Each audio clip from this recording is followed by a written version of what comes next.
My presentation now. Hey.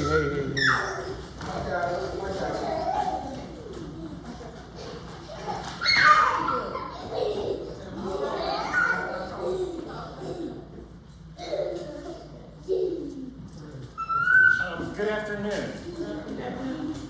My name is Ben Riddell. I work for the same organization as Josh, who you heard from just now, the ACLU of Illinois. Josh and I are in different departments. He is in the litigation department, or the legal department as we call it. I work in the advocacy department, and so rather than litigating lawsuits like Josh, my work is more focused on the legislature and going down to Springfield and lobbying lawmakers to pass good policies that advance civil liberties, and to say no to bad policies that would restrict civil liberties. And I'm here today as a member of the Illinois Network for Pretrial Justice, of which ACLU is a member. So just a little bit about the Network for Pretrial Justice. We organized the network, or launched the network, in the summer of 2019.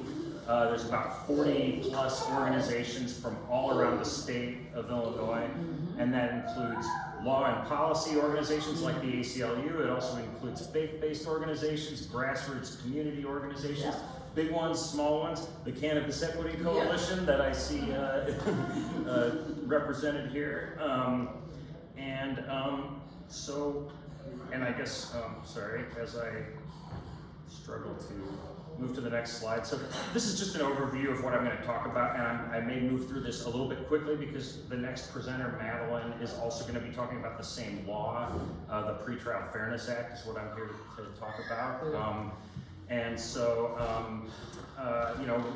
This is kind of an overview of this presentation. So, as I was saying, the Network for Pretrial Justice is, launched in 2019. This work that began sooner, the fight to end money bail and have a fairer pretrial system has been going on for decades, but this specific work initially launched here in Cook County. The ACLU is also part of something called the Coalition to End Money Bond, which is a Cook County conglomeration of organizations that was really fighting this fight at the local level before we decided we needed to take this statewide, form the Illinois Network in order to pass a state law to get rid of money bond and have a pretrial system that really respects the presumption of innocence. And so that happened in 2019. And why did we do this? Why did we organize this network? Because of the harms of money bond and the pretrial system that the Pretrial Fairness Act replaced. So we have 92 jails across the Illinois' 102 counties. Around 200,000 people pass through those jails every year, sometimes more than that.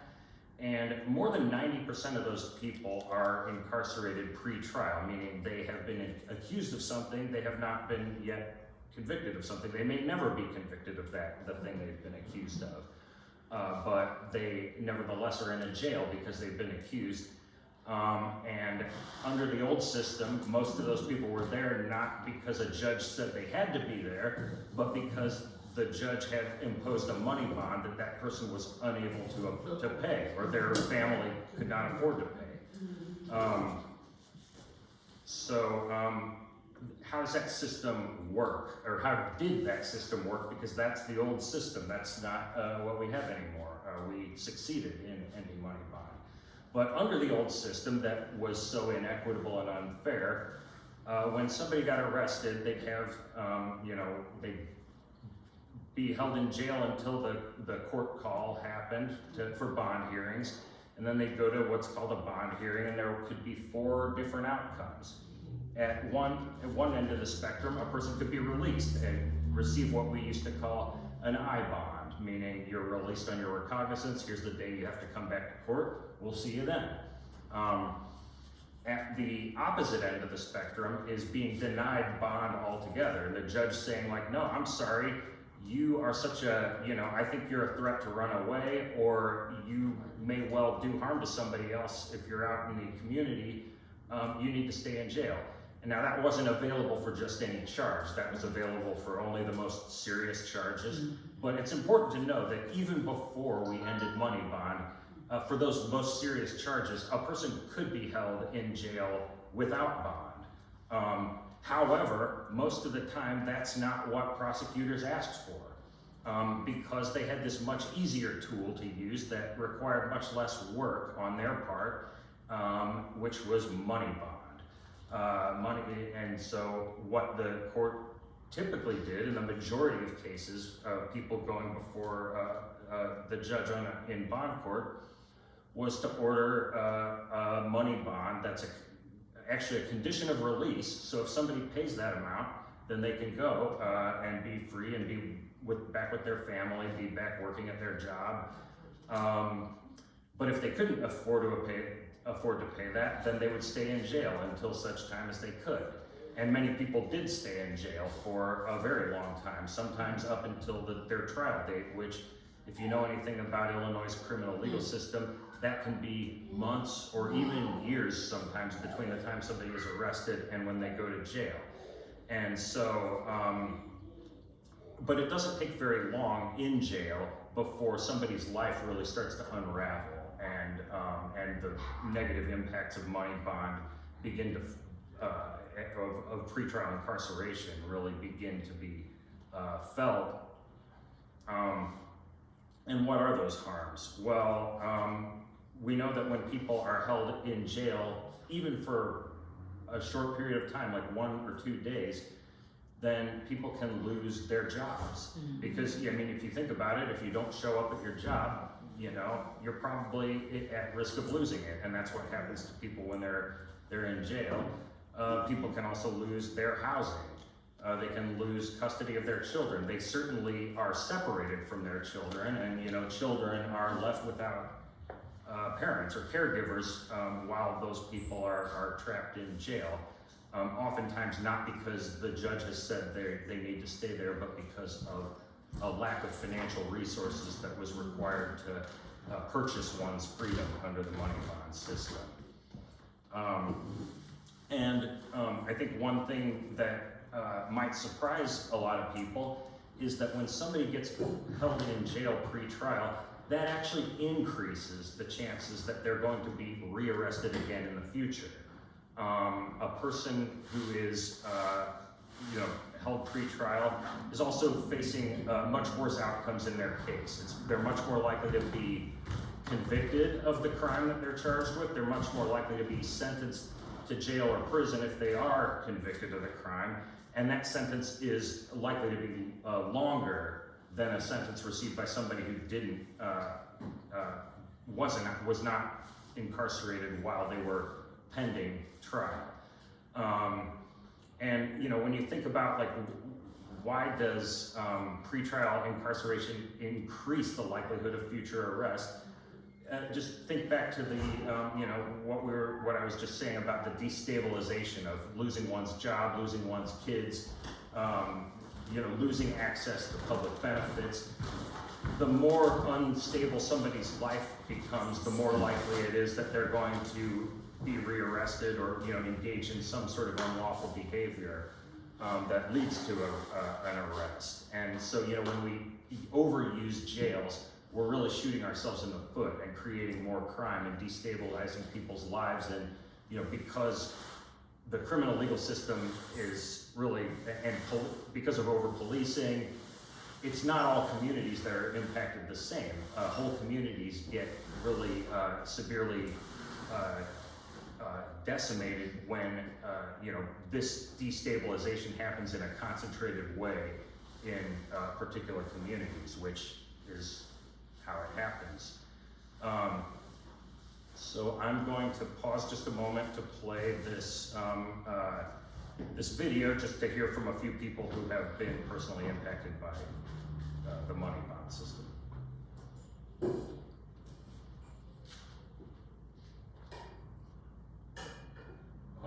Real quick, do you have the sound? Yeah, let me see if I can. Oh, you know what? It could be the TV. Let me make sure the TV isn't on mute. Give me 1 second. Sorry about that.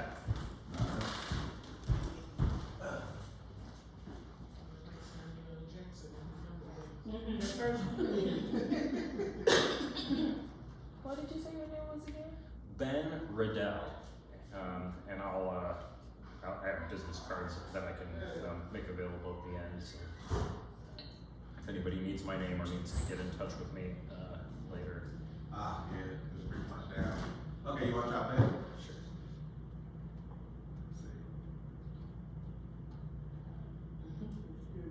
I was incarcerated pre-trial for 2 months.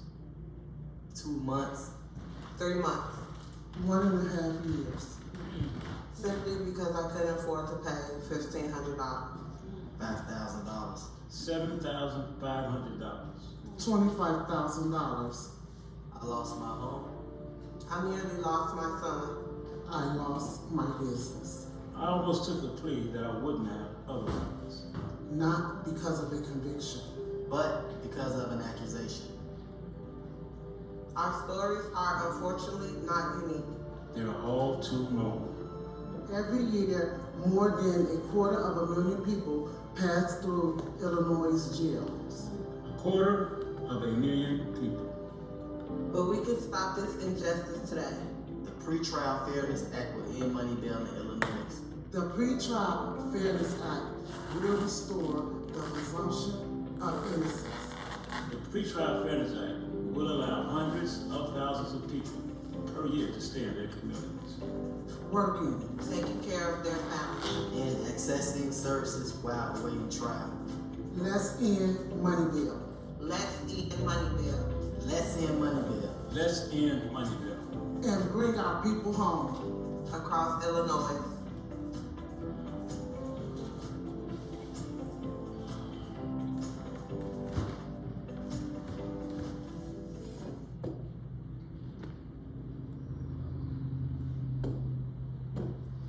So, yeah, I hope that video gives a little context as to why we organized around this important issue. Can I ask you a question?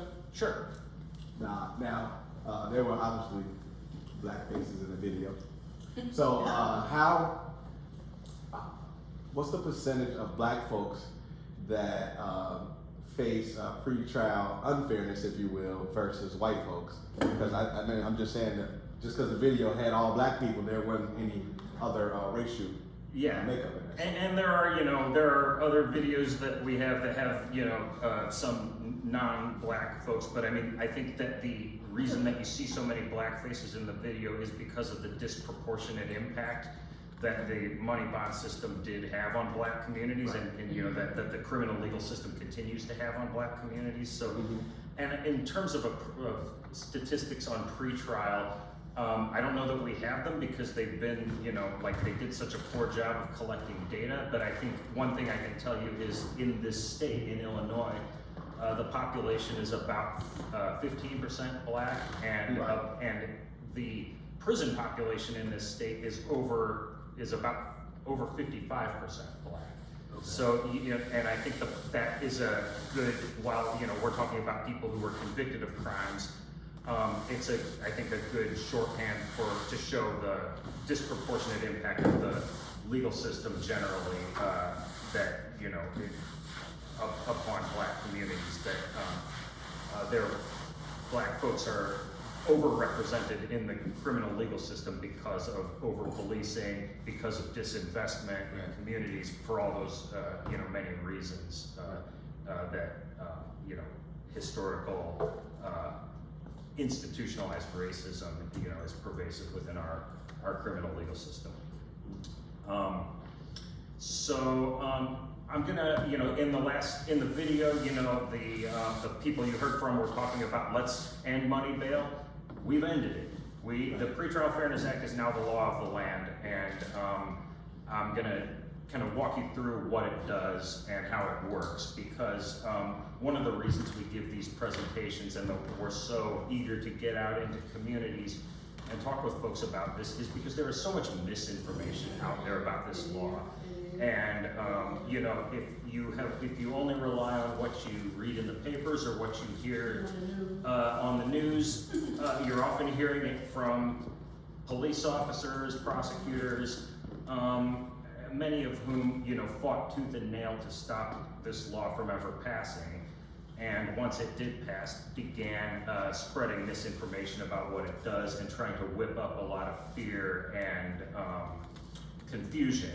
So you may have heard in the last election campaign, people talking about it's going to be a purge and they're going to the jail doors are going to fly wide open and everybody's going to get out and you're all going to be unsafe. And none of that could be further from the truth, but it's one of the reasons why we need to get the facts to people and not allow that misinformation to be the only thing they're hearing.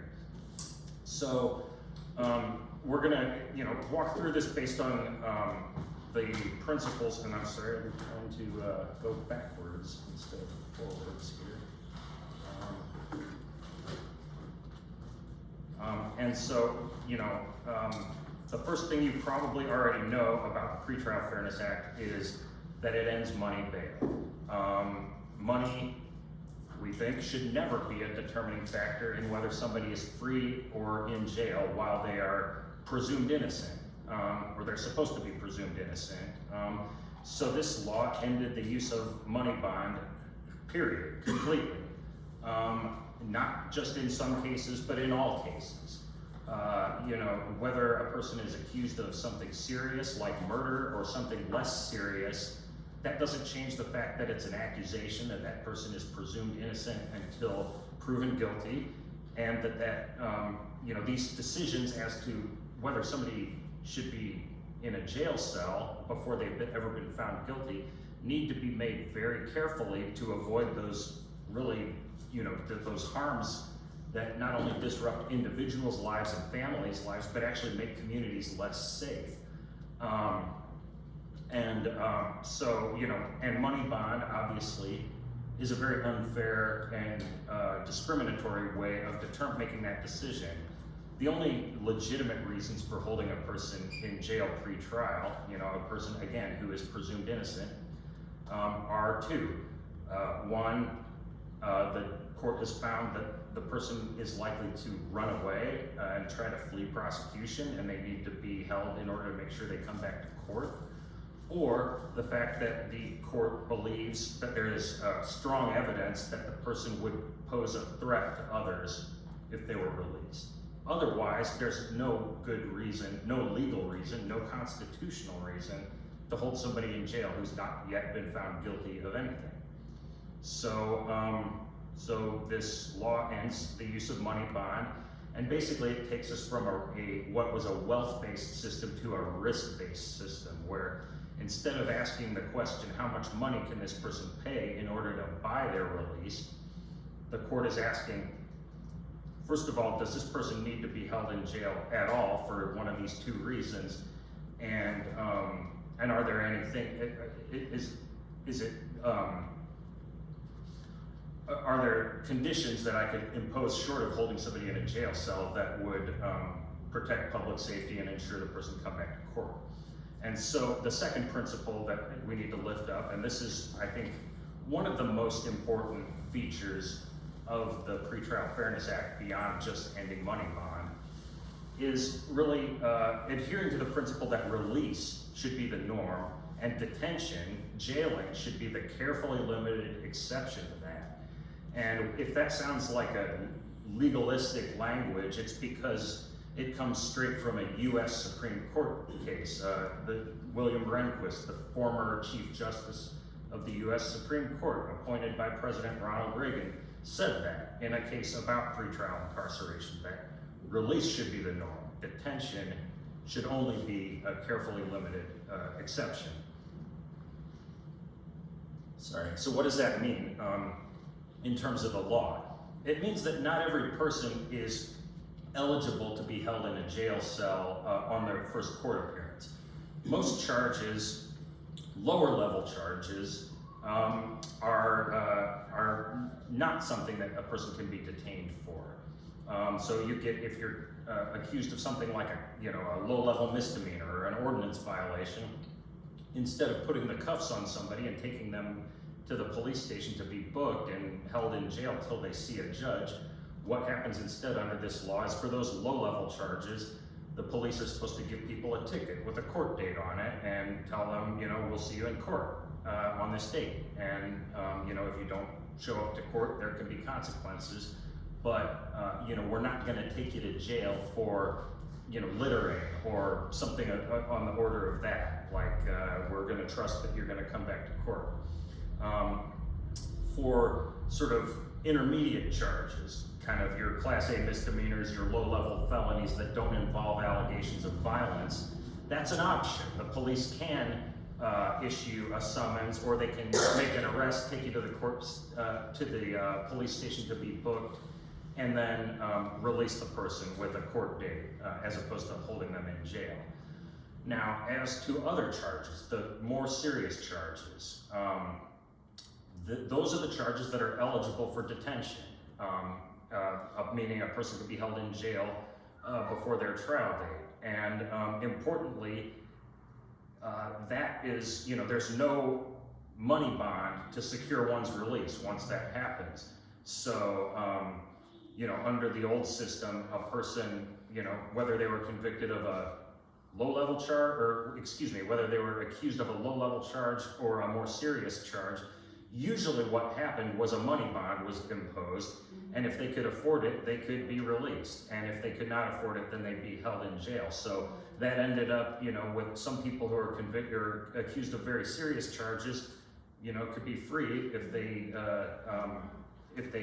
had the money. And people who were accused sometimes of very low-level, less serious charges like possessing drugs or shoplifting, could be stuck in jail for weeks or months or even years because they lack access to wealth. And that is obviously inequitable. It discriminates against lower income people, and it's no way to make these decisions. These are important decisions that should be focused on what the actual level of risk is, as opposed to how much money somebody has. Yes? Well, how do we know, as citizens, what's considered a low level of what we feel might be important to us? You steal my car, you break into my house. Mm-hmm. All of a sudden, I call the police, you go to jail. But here, 2 hours later, you back out. You back on the street. Because there's no knives and no cash, so that's why I'm here also to hear what you're saying. To make sense to me, because like you said, we hear different stories. But now, how do we know what's considered as, what do the judge feel is high, or what do y'all feel as since this was won? Yeah. I might feel that they need to go to jail because I know that's my neighbor that live on my block to keep breaking into my house. And all of a sudden I turn around, I didn't call the police, he go to jail, but now he coming back to get back to me because you done told on me. I know you called on me. You should have stayed in jail. My opinion, you should have stayed in jail till your court date. But now he out again. Well, yeah, and I think that, first of all, the important thing to remember is under the old money bond system, that also occurred, right? Because people who had the money, or their families had the money to get out, would get right out, they pay that money. Under the new system, first of all, it's gotta be a detention eligible charge, and so the law lays out what that is, right? And so, again, so for the ordinance violations, Class A and B violations, that's like no custodial arrest is possible for those charges. So now if somebody is, they've been, they're on pretrial status and then they are accused of doing something else, then that's different. Then, even under the Pretrial Fairness Act, then you violated your conditions of release and you could face a sanction of jail. But for the low-level stuff, everybody gets a chance at release. For those more serious charges that are eligible for detention, and that's basically, there's for detention based on the risk of willful flight. We're basically talking about Class 3 felonies and above. For detention for safety reasons, we're talking about things, including some misdemeanor charges, like gun charges, domestic violence, which starts at a Class A misdemeanor, is a detention eligible charge under the Pretrial Fairness Act. And then any forcible felony, so any charge involving a allegation of that somebody used violence or threats of violence, those charges are eligible. Most gun charges are eligible for detention. But now what that means, sorry, go ahead.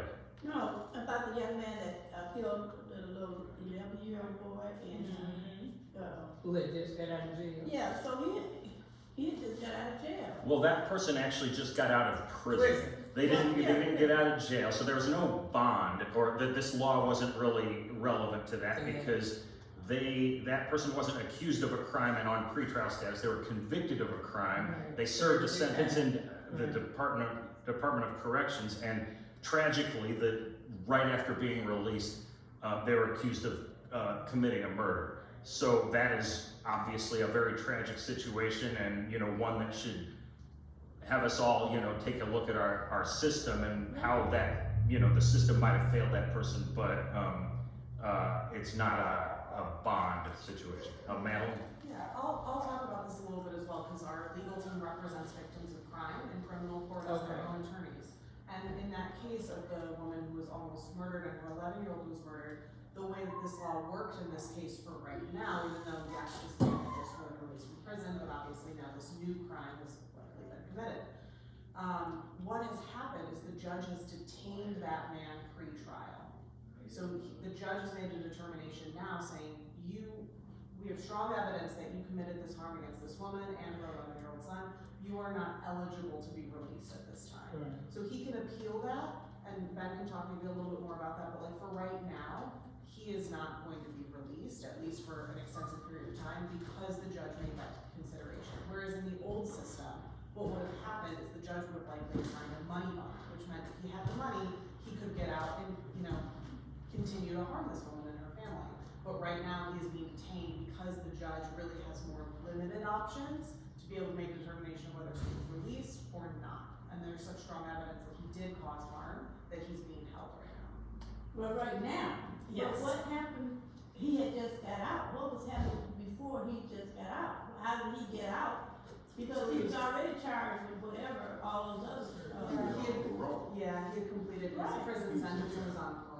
He was on parole. So you're gonna be released from the jail. He went straight from State Jail or whatever institution he was from. He was paroled out. So yeah, that individual was found guilty and served his entire sentence, and then was released, and then, unfortunately, seems to have committed another crime. But that's distinct from the system we're talking about. I have a question.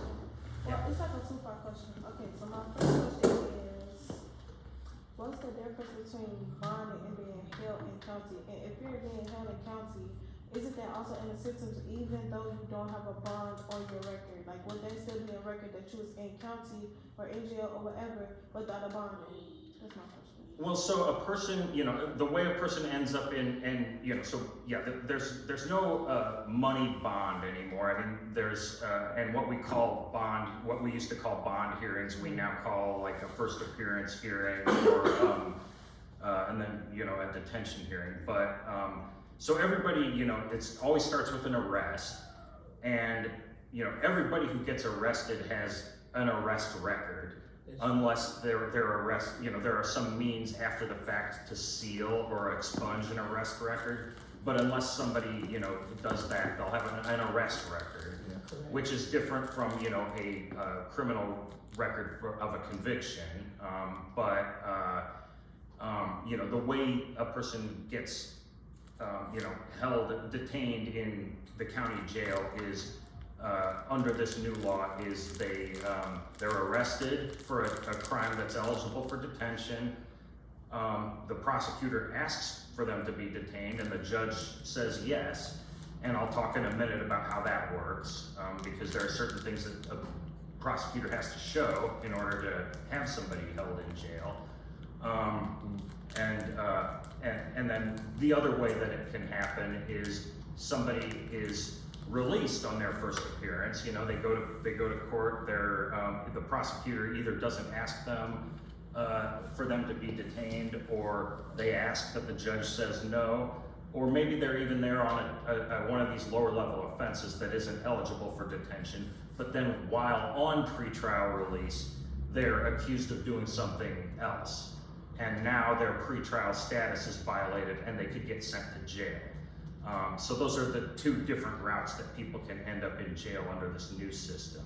And yes, they would start with an arrest, so that person would have an arrest record, but they would not have a record of conviction until such time as they go to trial, or and are found guilty, or they plead guilty.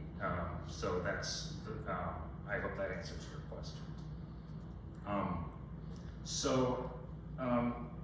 Yes. The question, you said they broke into your car and your house? Yes, I say back and forth, either one, So my question is if somebody repeatedly does that kind of thing, Mm-hmm.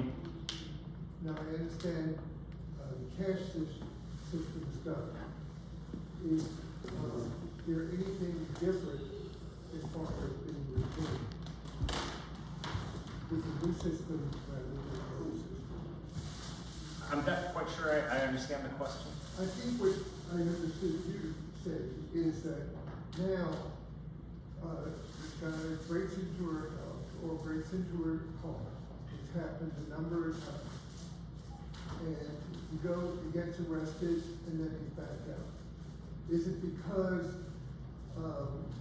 he didn't have the money before and now he's back out?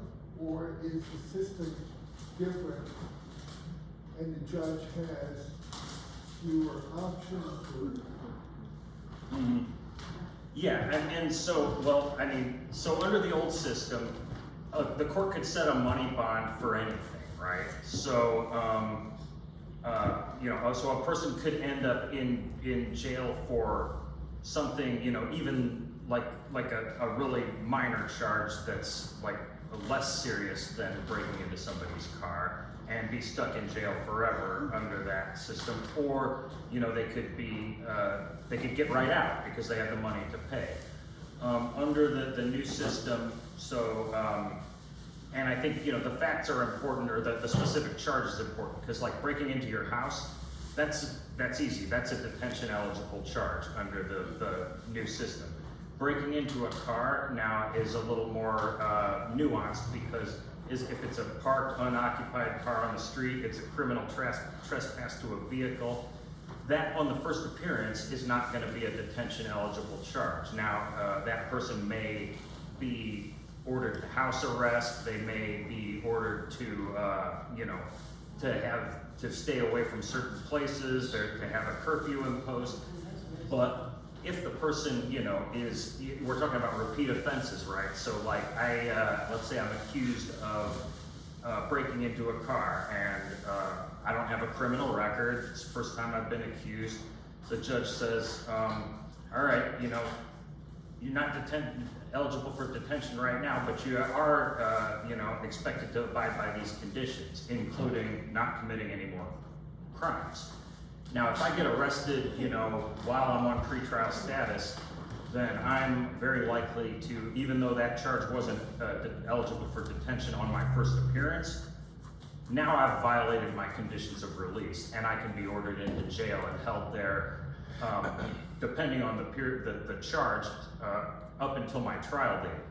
If it's a really like a less serious charge, then I could be held in jail for 30 days as a sanction for violating my conditions of pretrial release. Can I play devil's advocate? Because just yesterday or a couple days ago, we had a situation where a person was abusive to a young lady. His ex went to jail under the new rules of pretrial fairness, got out, went, accosted her, ended up killing her son, who tried to defend her, harmed the mom as well. And so obviously now he's going to be in jail. But why is it for even violent offenses? Because I think, if I'm not mistaken, you could do second degree assault or something like that. I can't think of the term, the technical terms, but you can do violent crimes and still be able to come out with pretrial fairness. Well, yeah, and So to the point, and it's already done, but the question is, how come they made it so that I could see for those that were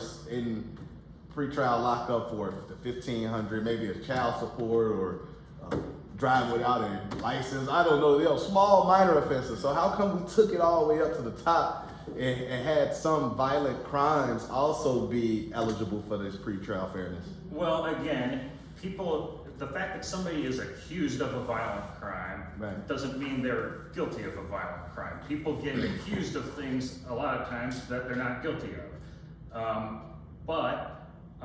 And also, under the old system, people accused of violent crimes did secure their release, sometimes on the very same day by paying a money bond, right? With regard to the charge that the situation you described, which I assume, the charge would be a domestic battery charge. That is a charge that is eligible for detention under the Pretrial Fairness Act. So a judge can say, a prosecutor can say, Judge, this individual poses a danger to their partner or to others. I want them held in jail up until their trial date. And in order to have that happen, what they have to show is, first the same thing they had to show under the old system, that there's probable cause that the person did the crime. But secondly, that there's a real and present threat to another person or to the community if they're to be released. And that risk can't be mitigated by conditions of release. And so but that presents a really great area for the prosecutor though, because if let's say that was just the first offense, but the person that it happened to really fears for their life, and they're like, no, you should keep this person locked up, and they're like, but it doesn't seem to be a harm to you or the community, and so the question becomes like, so ultimately the judge gets to make the decision, obviously. I was going to say who makes the decision. But then it's on the prosecutor to be able to present enough evidence to show that this person deserves to be incarcerated at least until their trial, right? That's right. The prosecutor needs to tell the court, I want this person to be detained, and the reason I want them to be detained is either for a safety reason to protect the public or to protect other people, or because there's reason to think that if this person isn't detained, that they're going to run away and not come back to court. Yeah.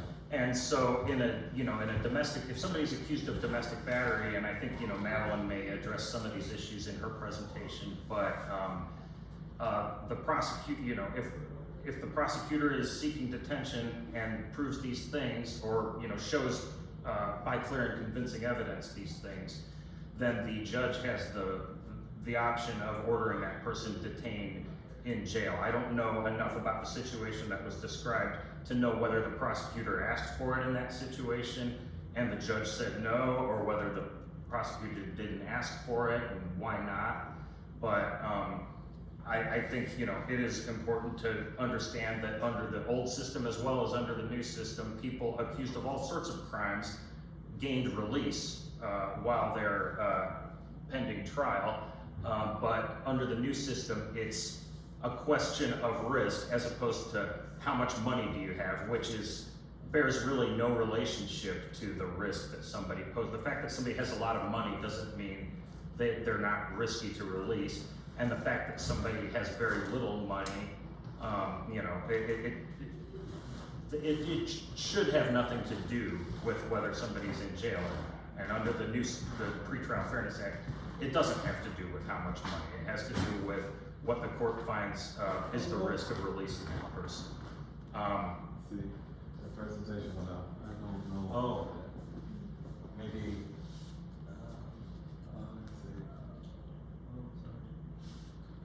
Just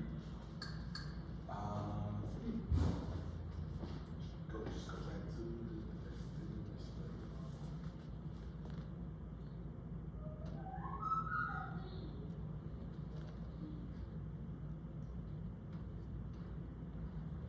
So when you get that together, I want to ask, so if if, just like she was saying, if I feel that this person committed a crime, then it's up to the judge or the prosecutor to decide on whether it's heavy enough for him to go to jail, or stay in jail, or whatever, right? But I'm considering this as a real crime, because maybe he did something, personal to me, or whatever. So now it goes to the judge and the prosecutor, right? So they have to make that decision. Correct. So how is it that, if I'm fearful, cause I know now that they let them out, I know the fact I can go to casino, I can be right. How is it that I can talk to whoever, cause I'm the one who calls the police, how is it that that's what I'm saying, we don't know what level is what's good and what's bad, that you reason why they're out. Whether it's, because now there's no cash out there. How can I know that I can go and speak up and say, judge or whoever the lawyer is, do I have to get my own lawyer? You need to talk to somebody before he goes to court, because he's coming after me because he don't have no bond. He's gonna be out. A couple hours, he's coming knocking on my house. I don't care about going back to jail. Right, now what? I know it's my presentation, but this seems like Madeline, would you care to? I'm listening, we probably just should have done the presentation, probably, I did it all together. So if I'm following your question correctly, how do you get in contact with folks? Yeah. So the best people to talk to are the victim witness specialists at the state's attorney's office. The way that the law is written now, before the Pretrial Fairness Act, any victim of crime didn't have the right to notification of bond hearings. Initial appearance hearings is what we're calling them now.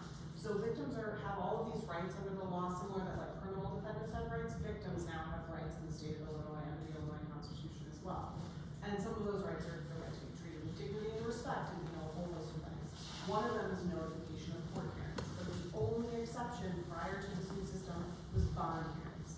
So prosecutors and judges were making these decisions largely without victims having input about, do I fear for my life? What is my safety looking like? Is my home safe? Is my family safe? I feel comfortable, or I do want this person to be. We have some clients who say, I want some accountability, but I might not want the person who wants me to go to jail. It gives victims more options to be able to put their input. And under the law previously, victims didn't really have an opportunity to do that. So we, as part of our kind of coalition, worked on some new notification laws for victims, so they should get notified about those initial appearance hearings and be able to talk to the prosecutor or the prosecutor's staff to be able to communicate, hey, I don't feel safe if this person's out in the community, or in some cases of domestic violence, as much as it's an incredibly damaging and traumatic situation. There may be some people who say, oh, my partner is also the breadwinner in our household, or they take care of our kids while I go to work. So if he's locked up, even though what he did to me was terrible, but if he's locked up, my family's gonna suffer. So I actually don't want him locked up. We just call the police to stop the harm in the moment. That doesn't mean that you want to continue the case, right?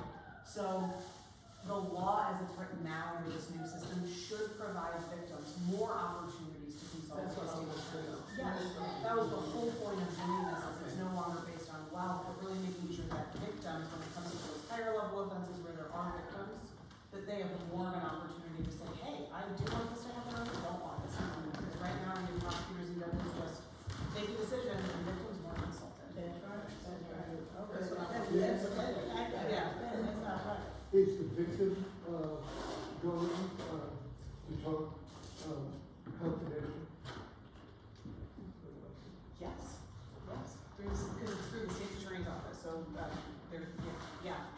We also, really recommend though, we represent victims in criminal court as victims' rights attorneys, and we always recommend that when you're communicating, just as, Josh was talking about earlier, when you're communicating with law enforcement, you really should have an attorney or someone with, some legal background to represent you. Because it's still, that interaction with law enforcement. There are many survivors that we work with that initially think that police are going to believe them when they come to them with a case, and then that gets turned against them in many ways, and victims are blamed for what happened to them. So it's really important still to have your own attorney with you. And I don't know if anybody here has ever had the opportunity to observe bond court under the old system, but typically the way those hearings would work is somebody would be back, at least here in Cook County, up in front of the judge for maybe 2 minutes and sometimes less. and you'd hear somebody quickly, you know, read off what their criminal record was if they had one, and you know what the charge was against them, and a few other facts, and then we went right to determining an amount of money that would be, you know, if the person had it, they could buy their release. If they didn't have it, then they couldn't. And very, very little discussion of risk of, you know, to harming another person or fleeing from the jurisdiction of the court. It was all about how much money, a high amount or a low amount. And, you know, it was nonsensical, and it you know, and it was really looked like a, you know, almost like an auction, you know, where people are just not treated like human beings in front of a court, but having a price put on their freedom. And, you know, under the new system, we have fewer hearings because not every person is, you know, some people who are, you know, not eligible for detention on the first try. We're not talking about that right now. We're just talking about conditions of release. And then, you know, for the people who are eligible for detention, the fact that you're eligible, you're accused of a charge that is detention eligible, doesn't mean the person's automatically going to jail. Rather, the prosecutor can select, hopefully by, you know, in consultation with the alleged victim of the crime, do I think it's important and necessary to protect the public from this person, or am I worried this person's gonna run away? And so only those cases that they move, you know, the court, they ask for detention and that the court agrees, you know, are we gonna have a hearing? But those hearings now are longer, they're more deliberate, and they're more focused on the facts of the case and the actual individualized circumstances that, you know, inform whether releasing somebody is a safety risk or they're a risk to run away. We're not boiling it all down to some arbitrary amount of money. And so this slide on the screen, and I'm gonna try and pick up the pace so we can get to Madeline's presentation. But this basically describes the way the new system works. And so, you know, in order to avoid the overuse of jail and really, you know, make sure that release is the norm and that jail is only used when it's necessary, you know, we have more opportunities for release. For the low-level charges, the police can cite and release on the spot or at the police station. When somebody is arrested custodially, we have a hearing in front of a judge that's based on the individualized circumstances. You know, and if the charge is eligible for detention, that can either, you know, result in their release with conditions or their detention in a jail, which again, there's no amount of money that can buy a person's freedom once you're either in or you're out under this new system. And then, so, you know, and so those detentions occur when the court finds that the safety risk does exist, or that the willful flight risk does exist. I'm curious about something. Are you, Ms. Jacobs, are you and you feel more assured that this was a good move to have this fairness, get rid of the cash fund, or are you skeptical? I'm still skeptical, and let me say this, I'm sorry, I'm kind of slow, you know, I'm a senior, but I'm kind of slow. But, now you're saying, if the police arrest this offender, now he'll give him a ticket. Now say just for example, he knocked me down or something like that. Now, I call the police give him a ticket. He'll get a ticket until he goes to trial, is what you're saying? No, not for that, because that would be an allegation of violence, and so that would not be one of the charges. Like, it's only the ordinance violations, the lower level misdemeanors that are not, don't involve any allegation of hurting somebody, where the ticket is the option. So that what you described is like an aggravated battery, which is a forcible felony and could be eligible for a person to be jailed.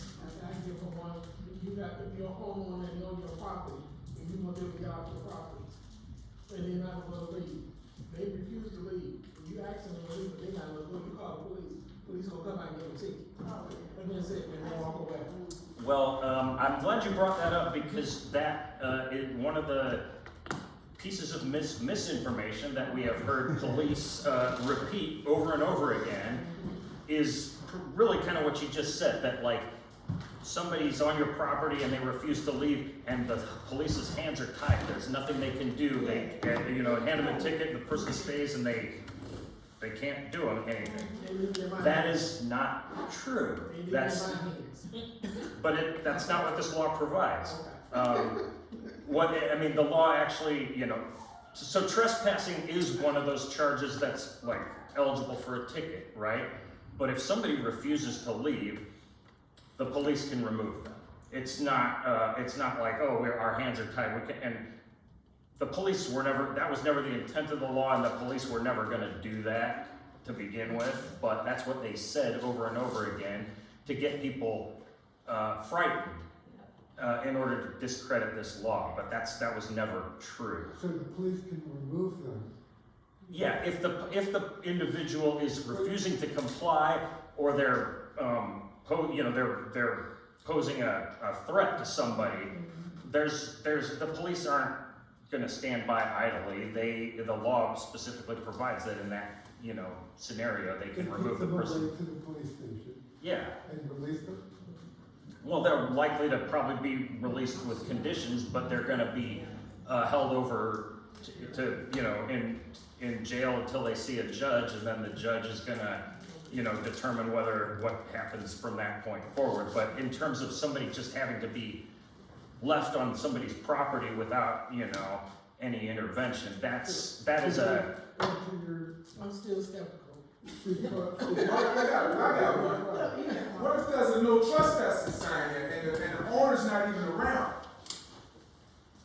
Well, then they're still engaged in trespassing, right? And so there's it doesn't really matter if the owner's around or not. So if I'm on property where I'm not allowed to be, there's a trespassing sign and the police say, hey, you're trespassing, you're under arrest, here's your ticket, come to court, and I say, well, I'm not leaving, that's when they're gonna likely forcibly remove me from that property. But more than likely, there'll be three things that happen. They'll say, you have to leave, and then if they don't leave, they write them a ticket, and then if they don't leave, then they will remove you. Well, right, we would hope that they wouldn't go straight to an arrest without telling the person, hey, get off the property, quit trespassing, But we're talking about somebody who's non-compliant, then first the arrest and which is a ticket with a court date. But if the person is not accepting that, yeah, right, they tear it up, and then that's when we escalate to the forcible removal from. And then they go to jail, they go to court, and then they let them back out. Then they come out and still not putting no bond, right? So that's why I'm still skeptical. Okay, because they still come back out and do it. That's a minor thing. It's not that they didn't shoot anybody, they didn't murder anybody. Right. So they'll be back, So they right back out the same thing. Right, so then, let's say that happens. She calls the police, and it repeats again. If it's repeating behavior, or is it eligible Right. for? So now I'm facing a charge. Right? Let's say I'm the trespasser here. So I was arrested, I was released, and now I'm accused. I come right back to your property, and you call the police again. Well, now I am, it's not just we repeat the process, because I have now violated my conditions of pretrial release, and so I could be looking at a 30-day stint in jail as a sanction for violating my terms of release. Without going to court? No, I gotta go to court, but I can be released, I could be arrested and, put in front of the court facing a violation of my conditions of release, because when you're released, you're released on conditions, and while those conditions vary, one thing that never varies is, one of the conditions is don't commit a crime while you're released. And so it's, if somebody is accused of doing something else while they're on pretrial release, depending on what they're accused of doing, they could be, looking at 30 days in jail, or they could be looking at an indefinite period of time in jail up until their trial date. So what if a person is, I don't want to, carry this on and on. What if a person's been evicted by the sheriff's office, served and everything, and evicted, then they come back and kick the door in? Mm-hmm. Well, they're, so in that circumstance, they're probably committing something other than trespassing, because it could potentially be a burglary charge or something like that. So they may be looking at a more serious charge than just trespassing, which, depending on the circumstances, could be a detention eligible. Like if it's charged as a residential burglary, that's a detention eligible charge, where somebody could be looking at indefinite jail up until the point of trial. But yeah, I mean, certainly those. I had that happen, and I had a police officer in one of my apartments that lived there. And they called me, I never forget, it was Valentine's Day, 46 years ago. And then I called 911 and I said, why can't the officer, the person there? No, you have to make the call. But I'm not there. A 911 person said, you have to make the call, being the owner. I'm like, that makes no sense. Anybody walking down the street can say something is criminal. Yeah, and that's an issue of, police not responding as a police should, That's, I think, that's a problem I know in many communities, is that you call the police and the police don't come. Mind you, there was a police officer that lived in the building. Mm-hmm. But I don't like putting that stress on people that they just got off work doing that. And she called me. She could have called some people that she knew, but she thought it was best that I did, knew about it. And the person that was evicted, she was trying to break in to get her mail. But she kicked the door in. Kicked the wooden door in. And then I had to go to my insurance and those things.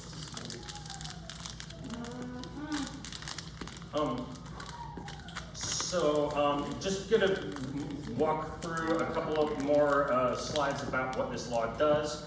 A lot of times when people don't show up in court when they're supposed to, it's not because of, necessarily they're like, I'm not gonna come to court, I'm gonna run away, I'm not gonna face these charges. People a lot of times don't show up because they forgot or they didn't have transportation, more mundane reasons. And so, what typically happened, and still can happen under the Pretrial Fairness Act, is when somebody doesn't show up to court, then a warrant issues for their arrest, and then the police go to pick them up. That can still happen, still an option for the judge, but what's also an option is that they can issue a summons to tell the person, hey, you were supposed to be in court, you need to come back to court. There's also some reforms around the electronic monitoring system, where as it has been practiced, people are essentially on 24/7 house arrest and can't do things like pick their kids up from school or go get groceries. And so there are some limitations and some provisions that basically say within the strictures that are set by the court or by the sheriff's office, as it may be, a person needs to be allowed to take care of essential tasks, to get food, to make sure their families are taken care of. If they're on electronic monitoring, they can't just be stuck in their home, and if they go to take out the trash, then they're gonna be arrested. Because that's the way it was administered in Cook County under the old system.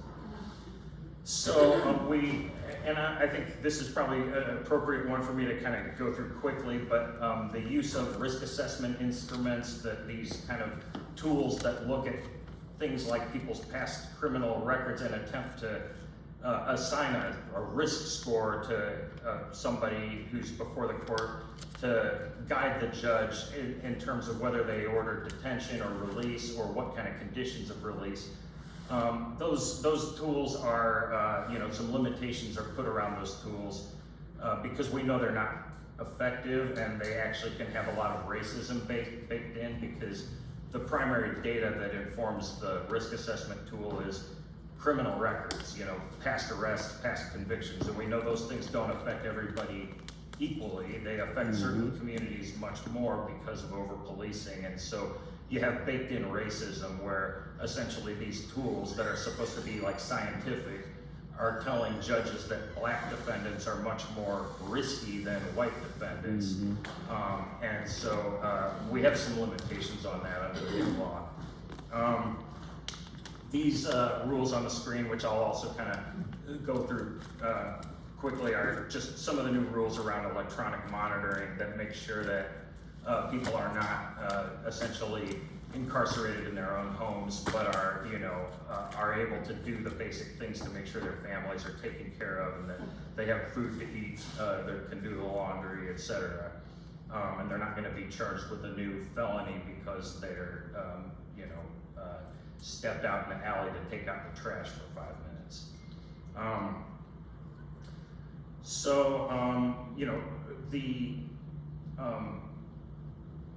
The rules around court appearance and what meets the standard for willful flight is a term that we use in the statute, because, like I said, failing to appear in court means that you failed to appear in court. It doesn't mean that you're running away to Mexico or Germany to not be prosecuted. It may mean that you didn't have childcare that day, you didn't have transportation, or, as happens a lot, that you just forgot that you were supposed to be in court that day.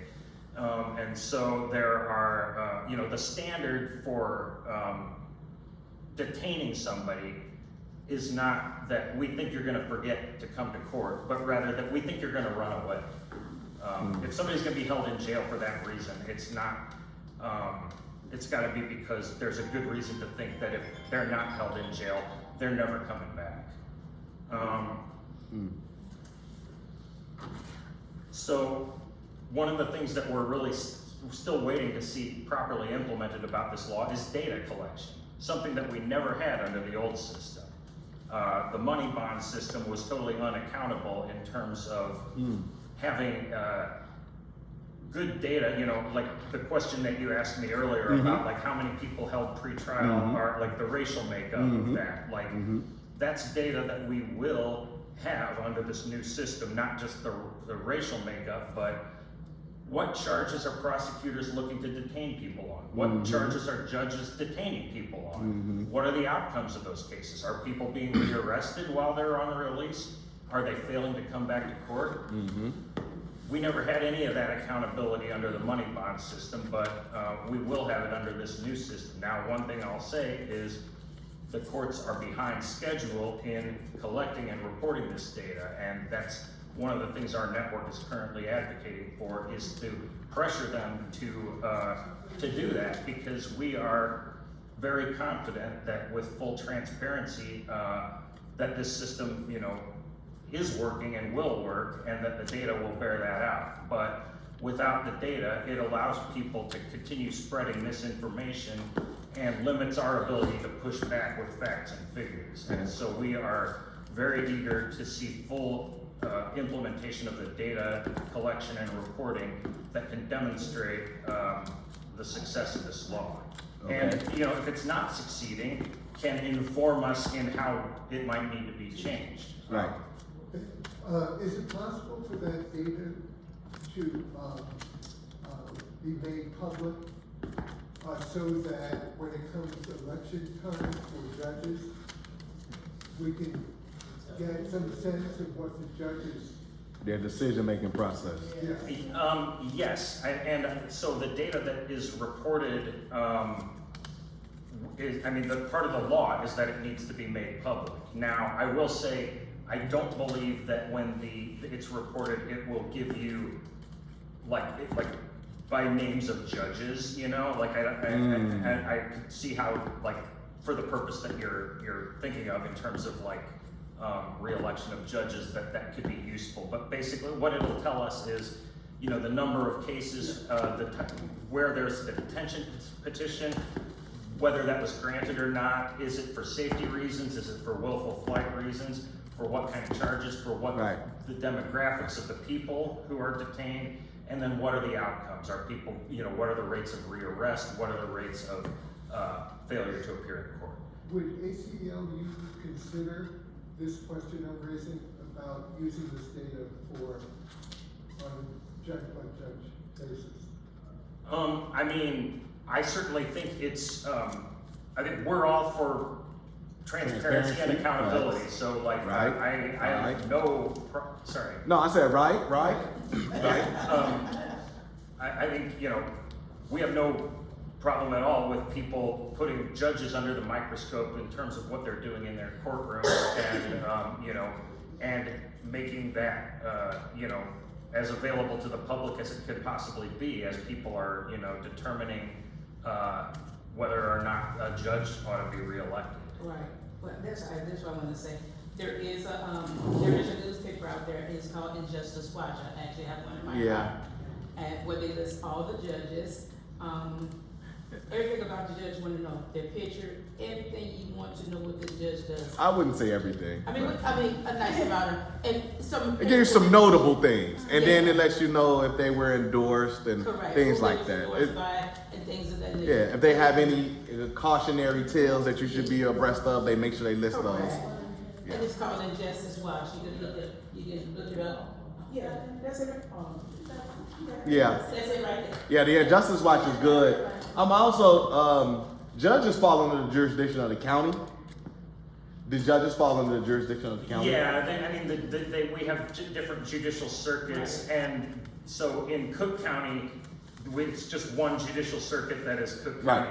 There are other judicial circuits that may cover multiple counties, but yeah, that's how we organize our I was just because obviously with the whole CCPSA, that's the whole role that we serve as district counselors and or commissioners, and just trying to see how we could leverage what we're bringing to the table to help continue to inform people even about their judges, because they play a vital role in public safety as well.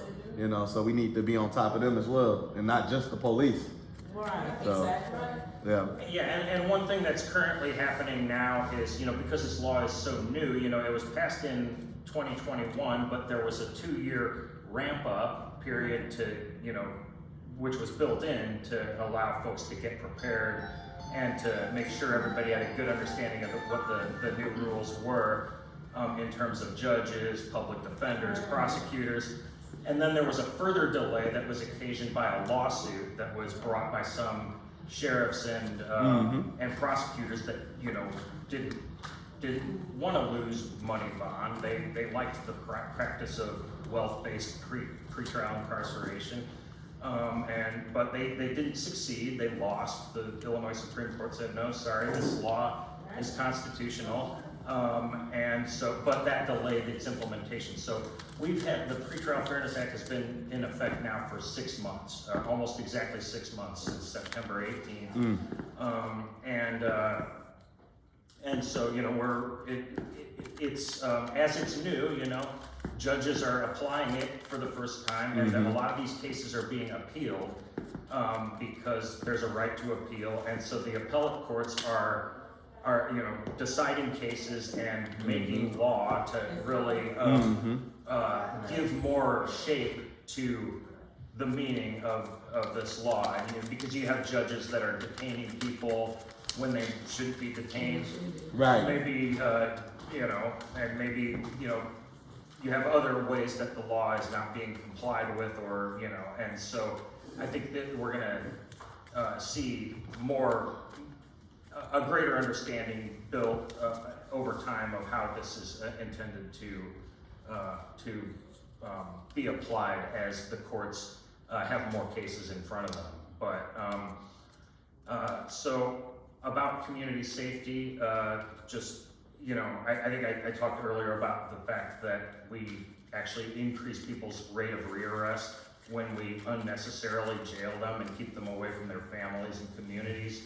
And so, you know, we think based on, you know, not just our own optimism that this law is good, but the fact that this is the way it's worked when other jurisdictions have eliminated or curtailed the use of money bond, that communities' safety is actually strengthened by not disrupting individuals, families, and communities on a broad scale, but using pretrial detention in a much more thoughtful and targeted way, and using it less. And also not extracting millions of dollars from communities, which was often not paid by the individual themselves, but by their loved ones and families to secure their release. And most of that never came back to their families. Right.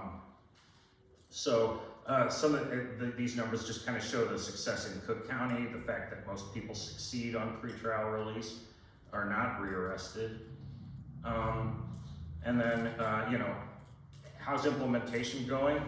One of the things that we see is that some of the folks who were skeptical, who were critical, are now coming to to believe that the law is working it well as intended, and indicating that they're not seeing problems. This is from a judge down in the East St. Louis area.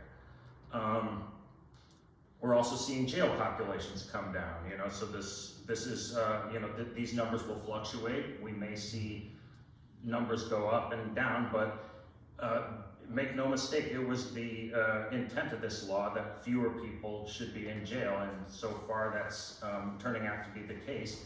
And we're not seeing crime spike because of it. Now, crime, this law isn't going to end crime.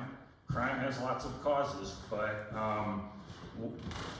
what we've seen in every place that has gotten rid of money bond or stopped using it as much is that crime does not go up. It doesn't, it's not correlated to how many people are in jail and how much crime a community has. The causes of that are much more, deeply rooted in economic factors and disinvestment and over-policing and all the rest.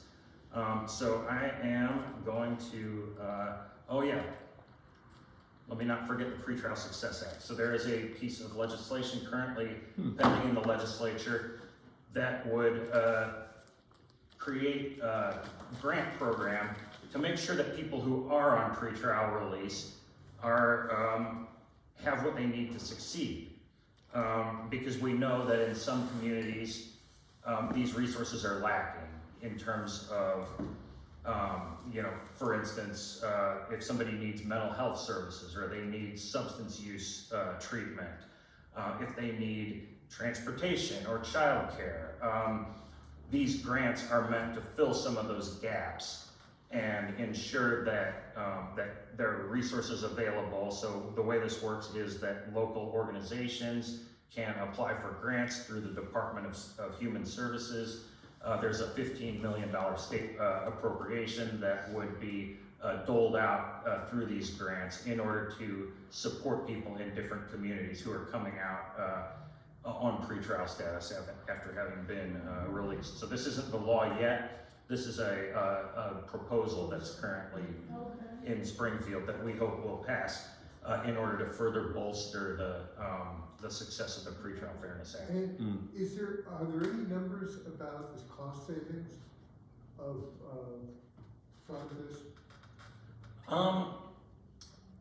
I think there may be, I know that there are, we have some numbers in terms of like the amount of money bonds, that won't be extracted from communities, which is in the like tens of millions of dollars. In terms of cost savings, in terms of less jailing, I think we have to see how it plays out. How much does the jailing, is jailing reduced by this? So far we're seeing, right, but these are, these figures are like a few months into implementation, right? So is Lake County's jail gonna be down 22% over the long haul? Right. That remains to be seen, right? It's gonna depend on what decisions prosecutors and judges make It's gonna depend on crime rates, right? How many people are getting arrested, and what are the courts doing with those folks? Are there any other states that have implemented something like this? And then what is their longitudinal data suggesting in terms of effectiveness and success rate? So Illinois is the first state to completely eliminate the use of money bond. Okay. But we're not the first state to to cut back way back on it. So New Jersey is probably the best example of a state that came pretty close to eliminating money bond. They didn't completely eliminate it, but they use it very, very little. And then Washington D.C. is a place where they haven't used money bond now for decades. And those are both good examples of places where jailing has been substantially reduced. There has not been increases in crime that are associated with that. They've really had good success, and nor have they had a problem with people all of a sudden not coming back to court at a high rate. The reason I'm asking is what I personally would love to see is the money transferred from prison and bonded to the community. Right. Yeah. For mental health and all kinds of things to strengthen and proportionate to where the populations. In other words, if 55% of the prison population is black, that 55% of the savings come into black communities, something like that. Yeah, and I think what you're, I think that principle can be applied to the pretrial system. I think what you're really describing is what a concept we call justice reinvestment, where we stop using incarceration so much as we're using it now. And really that means sentencing reform, which this state has never done, that we send too many people to prison and we send them there too long. And we need to address that issue, and that we can actually come up with good, even on the front end, we can make good estimates of what we're gonna save and where we can make investments that could reduce crime from happening in the first place by investing in communities that have been disinvested in, and where services are needed, putting those services into place. I think that that can apply to the pretrial system as well, but it's you usually see it in the context of prison, our use of prisons, and by right-sizing sentences for people who are convicted of crimes, we can realize a lot of savings and stop warehousing people and funneling this money into this failed system of warehousing people, and and the more you put it back into the community, I suspect the crime rates will go down. Yeah, I mean, I think that's what a lot of us have been saying all along, is that if we didn't squander so much money on systems that have been shown to fail and not to make our communities safe, and to basically deepen and entrench further institutionalized racism and grind already disinvested communities further down by incarcerating so many people for so long, that we can really do much better if we stop doing that and stop wasting all the money we're doing that, and you put it to something productive that can actually into the same community. Right. Then the communities can flourish. And yes, and do it in a targeted way. So I think we know. There was a campaign a while back called the $1 Million Blocks. That kind of showed that it's certain, not just neighborhoods, but individual blocks that are $1 million worth of incarceration is impacting this particular community, and so you can adopt policies that target the very same community for less incarceration and more investment. Right. So I know that we are way over time, so I'm going to try to wrap up. just want to say there's still, the misinformation is still out there. We're in an election year. People are still out there, screaming about like the cops can't do anything if somebody's trespassing on your property, or the other various things that they say that are, have never been true, but that, they've continued to peddle these narratives. Last election cycle, they sent fake newspapers to people's doorsteps that, were really political mailers, but we're trying to whip up a lot of fear. And when you open these things up and they have a bunch of mugshots of black and brown people inside, that's not an accident. And so, we're currently in an election campaign. We're going to see these dirty tricks and these tactics It's used coming again. to an end now, finally. Till November. And so, just to wrap up, we have some material here that has more information. There is, I'll leave my business cards for anybody who's interested. We also, like similar to what Josh had with his presentation, we have some palm cards around what, the use of money bond ends for, the end of money bond means for folks, and what people should do if they find themselves arrested and facing, the possibility of pretrial incarceration. But you can get in touch with our network if you are interested in being part of this campaign of defending and making sure this law is faithfully implemented, or to get updates on it. But I just really want to thank you for having me here, and for all your tough questions, which I appreciate. We'll just invite you to continue the dialogue offline, and consider the ACLU a resource for further questions that you might have. Yes, sir. Thank you. Without further ado, maybe pass the baton. Thank you, Ben.